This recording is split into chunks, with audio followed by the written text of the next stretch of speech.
Speaking of drones, gents, and their capacity to injure, we have to take a look at our top We're three. looking at photos which have a capacity to injure. Right, exactly. Our number 3 photo this morning in Mexico, Spanish pop star Enrique Iglesias cut his hand on a drone during a concert. He drew a heart with blood on his shirt for some unknown reason. Oh, my God. Performing. The drone was supposed to film the 12,000 who attended the event. Afterwards, Iglesias was flown to Los Angeles for treatment. He was very lucky because he used to turn the drone on himself. He used to capture the drone, turn it on. Anyway, it could have been a lot worse. Number 2 for our top photo. In DC. I think the FAA needs to step in here. I think a lot of people do. Thank God that wasn't Ariana Grande. Yeah. In D.C., the Bloomberg Terminal keyboard of legend Bill Gross will be on display at the Smithsonian. The keyboard will be part of the American Enterprise exhibition. Accompanying the keyboard will be Bill Gross, no, just kidding, 2 of Gross's beanie babies of a bull and a bear.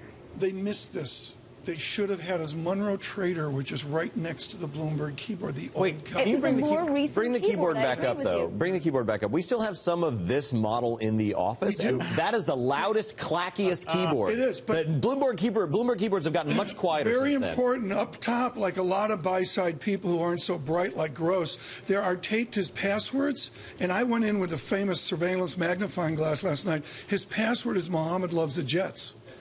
Which I thought was pretty good. This is again from Pimco. Well, you know, there's a pair of fuzzy dice as well, representing his beginnings as a blackjack player. So yes. I think, you know, from one extreme to the other. We congratulate Mr. Gross and Mr. Bloomberg for entering the Smithsonian. What else number 1 for our top photos in San Diego, 92-year-old Harriet Thompson became the oldest woman to finish a marathon.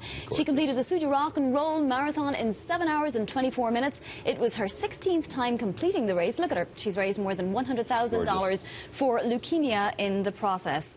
And she was fully made up and beautiful when she was giving her TV interviews at the end. Oh, this is amazing. Look at her. She's finishing strong, too. That is, God, that is gorgeous. This is 26 miles. That's amazing. Yeah, 26.2. Yeah. Tom. Yep.